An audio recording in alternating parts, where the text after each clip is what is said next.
Fáilte Eabhrac, my name is Mr. O'Sullivan. Cuairt Aintín in Eabhrac ardlevel.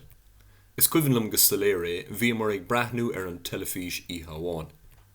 Bhí an crancúr náisiúnta siúl agus bhí mar ag tinú go mór leis na hibhreacha.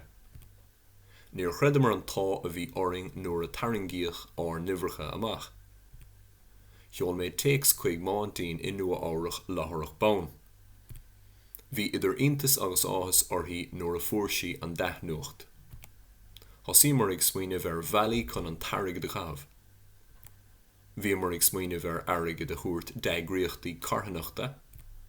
Chur mar smaointe eile chun tosaigh cosúil le teach go láinte nua doing féin ach aontaíoch chuairt go dtí Eabhrac. Turas fada a bhí going go dtí na Stát Aontaithe ach bhíú ag an dót. Ba bheag nar phléascamar le scitamíní nuair a bhualamar le Aintín. Gheall Aintín doing gombeoch saoire spéisiúil in nán doing agus bhí an ceartacha.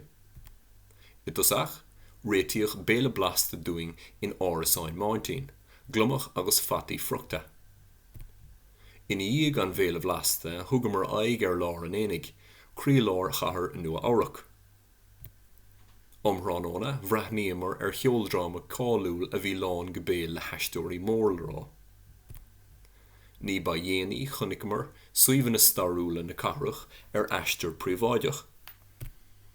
Tapaíoch an deis chun an tairge de hiilimar a chathbh I roinnt de na siopaí omráiteacha in Eabhrac. Is fíor den seanachil, is clasach an pata an saoil. Ceistena, cé bheith duine atá sa fictúir se? Cad a hála sa fictúir se? Cá bhfuil na daoine sa fictúir se? Salibh.